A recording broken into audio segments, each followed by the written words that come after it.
Welcome to my channel, everybody. My name is Ryan Schul. So in the topic today, I want to talk about making a minimum credit card payment, right, for your credit card bill versus paying as much as you can afford to pay, and what's the difference here. Okay, so I'm going to prove to you that if you can afford to make more payments and pay off that debt quicker, it really behooves you to do that. I'll prove that mathematically and statistically. Okay, so debt is really sinister. It will bind people into almost like this slavery kind of relationship with the issuer of the debt. Usually it's a bank, it could be any financial institution, anybody that gives you credit card debt, debt for your car, debt for your home. Now, there is good debt and there's bad debt. You can get debt for a student loan and you can go to school, right? And, and you can get your degree and eventually make a lot of money, and that's just an investment, right? But you have to choose a good major. You have to choose something that is going to have a high potential for payoff. If you pick a bad major that doesn't pay a lot and you have, I don't know, 200,000 in credit card debt, 200,000 in student loan debt, and you're making $50,000 a year, that's a horrible investment, right? Well, on the flip side, you can buy a house, maybe get, just throwing out some numbers here, $500,000 in debt, paid off after a number of years, or have the mortgage for a number of years. A lot of people actually never pay off their mortgage. They'll sell their house and then move to another house.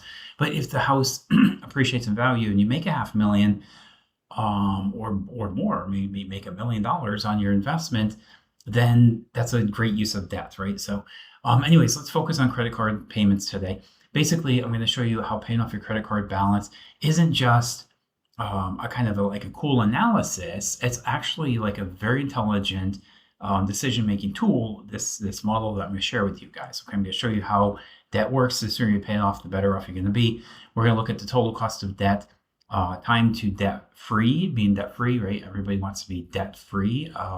Return on extra dollars. If you have your credit card paid off, right, and you live debt-free, you can take the money and invest it in the stock market right now. It's kind of a weird time to be in the stock market.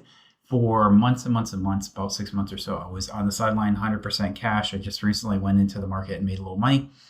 And that's an option that I have, right? Because I live debt free. But if you're constantly paying credit card debt and student loan debt and mortgage debt, it's hard to do that, right? You're in a tough spot. So we'll look at negative amortization, cash flow planning, credit score, stress testing, things like this, strategy comparison, refinancing, or balance transferring, right? That could be another potential option for you. So you have all these different options. I want to look at a couple of them today, okay? And just from a perspective of discipline and obedience, I think it really is good to try to live debt-free or as close to it as you can. And I understand sometimes you go into debt, right? I've been in tough spots in my life where I had to pay for just the cost of living expenses on my credit card. That was uncomfortable, but I had to do it. I had a little money come to me from a source, and I paid off all the credit card immediately and went debt free. So it was pretty rare in my life to have had credit card debt, but I think most of us have been in that spot at least at one point or another. So I'm going to share all this code with you. Let me hit Control Enter to run the cell right here. I have created a small UDF. This is a user-defined function. And we're going to start with a balance. We have an annual appreciation rate, minimum percentage point, minimum floor, the interest plus percent, the extra payments, and then the maximum number of months that we will pay on this credit card, okay? And the way that this code works, it's pretty basic logic. I would encourage you to look at what's happening here. If you have questions, post it in the comment section or Google it, or talk to ChatGPT. I think with most of these videos, what I try to do is give an opportunity to learn the topic, whatever we're discussing here. And I would encourage you to do your own homework, do some Googling, do some searching on ChatGPT, and get up to speed with this stuff. I think knowledge is power. The more you learn, the more you know, the better decisions you can make, right? You can make very informed, very intelligent decisions if you have the knowledge. You can have power, right? Knowledge is power. So basically, I'm creating a list here. This is called rows. If I do Control F, you can see where it comes from. A list is the square brackets right here, right?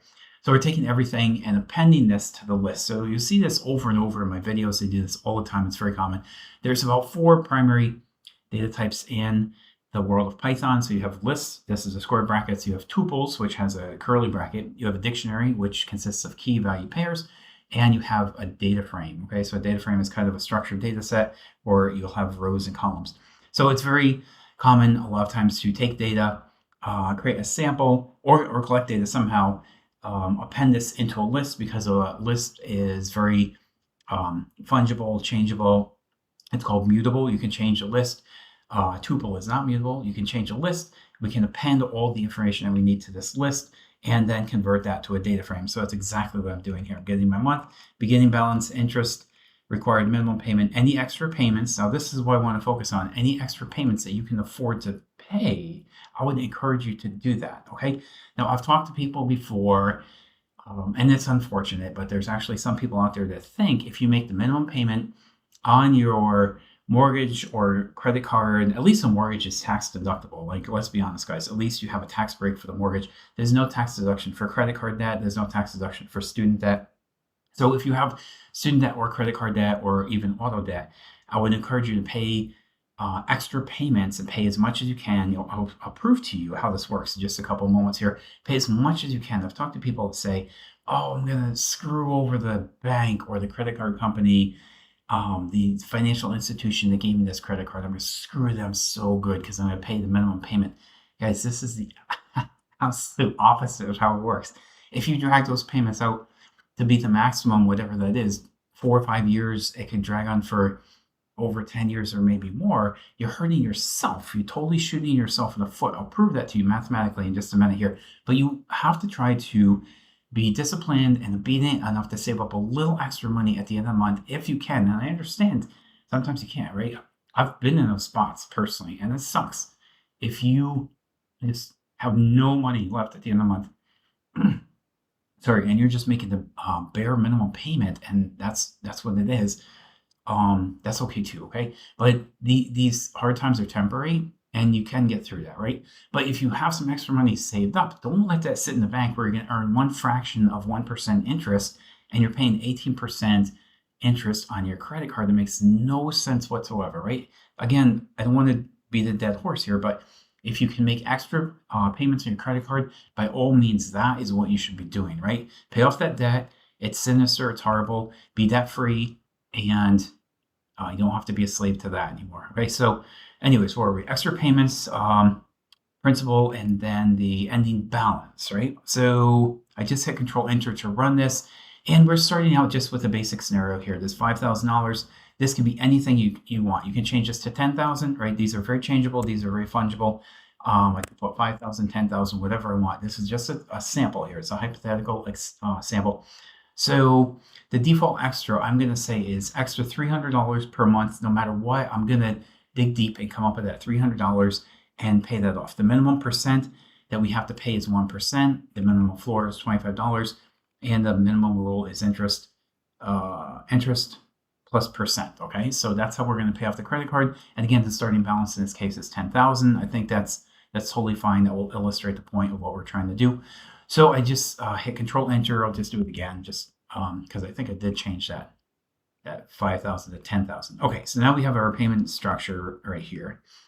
So we start off with 10,000, right? Here's the interest payment. And you can see how this goes down over time, right? Every month you have less and less interest because you're paying off the card. Now, this is really a credit card example, but it looks a little bit like a mortgage. I'll admit that, because we're not adding more credit, or you're not making more payments over a period of time. Maybe this is more representative of an auto loan or something like that. Like a credit card, you would have more charges probably each month. I don't think you're going to have one charge for 10,000 and then pay that off over time, but just trying to make it simplified and just illustrate the point here.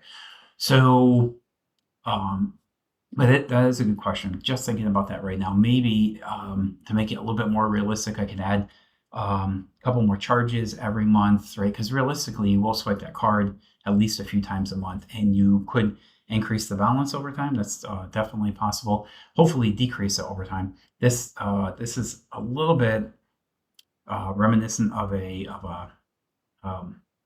payment on a car loan or something like that, but let's just say credit card. Okay, it's going to be substantially similar. So here's the beginning balance. Here's the interest. Required minimum payments, right? We said is 3%, right? So no extra payments. So that's the key here. In this case, we have no extra payments. The payment this month is $300. The principal is $100. The ending balance is $9,900. So you took $300, paid off $100 of the principal, but $9,900 dollars carried over to the next month. So you start the next month with $9,900. Now the interest is slightly lower because you're not paying on $10,000, right? You're paying on $9,900. So the interest payment is a little bit less. The required minimum is also a little bit less, right? It's just a fraction of this. The extra payment, again, is zero. That's key in this example. The payment is $297. Principal is $99. And then the ending balance is $9,801. So now we start the next month with that ending balance from the previous month. That is the beginning of the next month, okay? So you can see how this goes, and you're paying more and more over time, right? This is what you owe over time, and that's the last column. So you can see this is decreasing. It carries over to the next month. At the beginning of the month, always decreasing.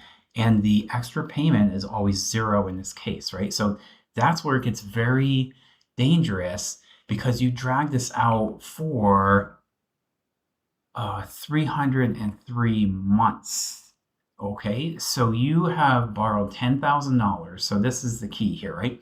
The total you've paid on this amount is $28,886.94. And the interest you paid is $18,887.02. Now, hopefully this makes sense, guys. So you borrowed $10,000. You had this loan for 303 months. Okay, so this is almost 10 years. This is about 9 and 3 is 27. So where is that here? I'm just trying to look. 360 would be 10 years. This is about 9-year loan. Okay, so you've paid $18,000, right, to the institution that loaned you this money. So this enterprise made $18,000 off you or off myself or whoever took off this loan. $18,000 on $10,000. Almost 200% gain to the company, right? With pretty low risk. Now you could default on this loan, you could not pay it back, and if it's what's it called?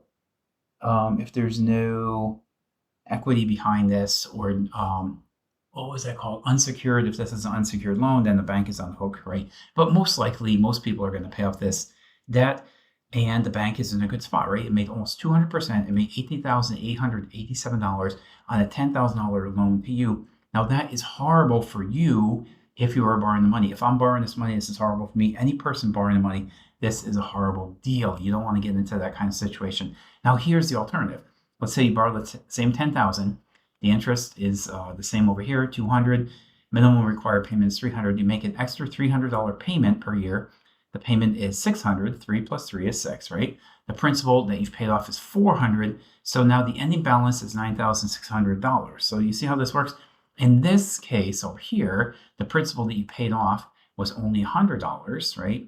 And the balance due at the end of the month and carrying on to the beginning of the next month is $9,900.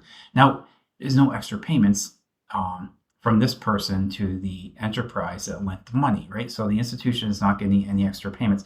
Here, the extra payment is $300, okay? So that goes off to pay off more principal. Instead of $100, now it's $400, right? 1 plus 3 is 4. Ending balance is $9,600. So you start the next month, $9,600.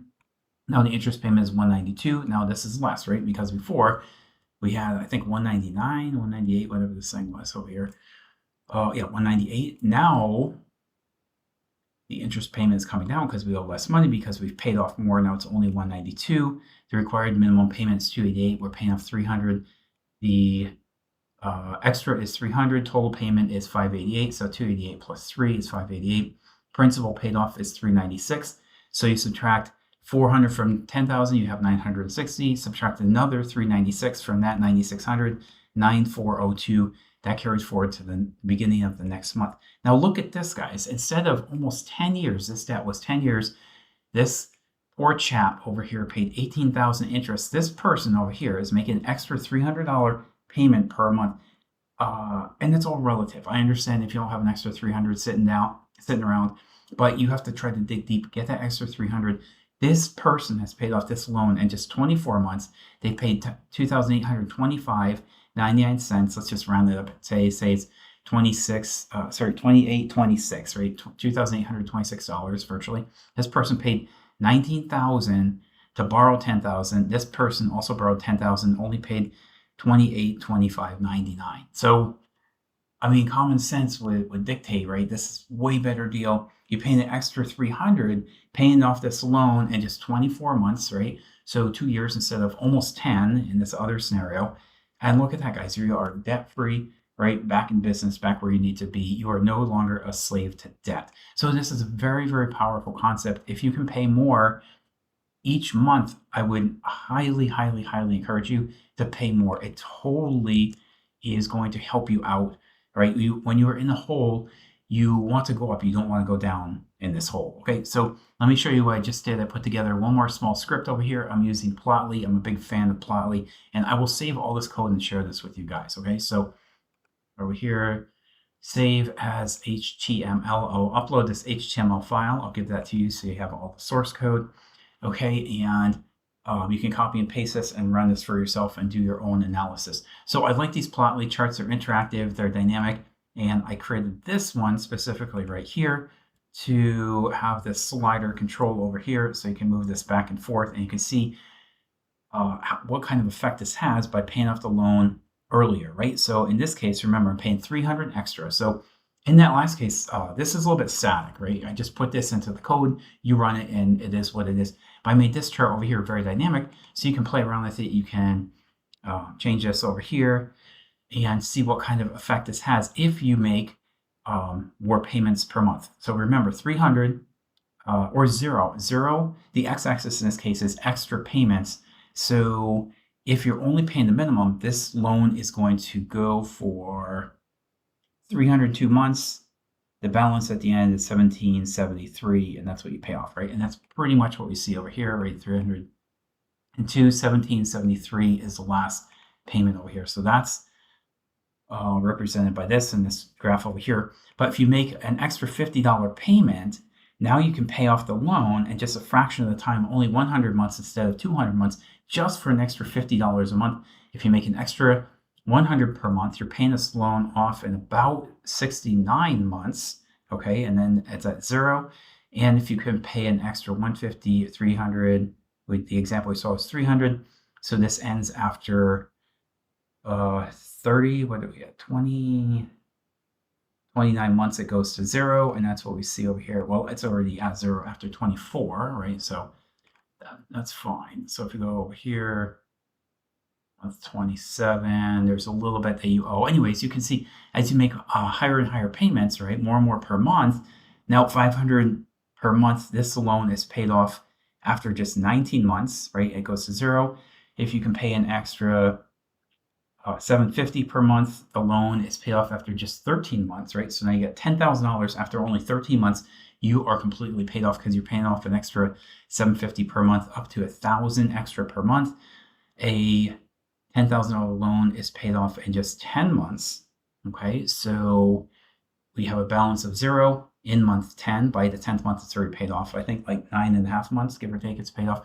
So I understand, like, you don't have 1,000 sitting around. You can't just put another $1,000 into the loan. And I totally get it because I've been in a spot before too. I'm just illustrating, like, the more that you can pay, right? And that's why I made this chart very dynamic and very interactive. The more you can pay, the more you're going to save. The less you pay, ultimately the more you pay, right? If you pay less today, you pay more in the future. That's what that is. So I just saved the code. I'm going to post this video later today. Hopefully this helps you guys. Totally makes sense to me. I got my MBA in finance from a top 10 school just over about 20 years ago, so I know how this stuff works.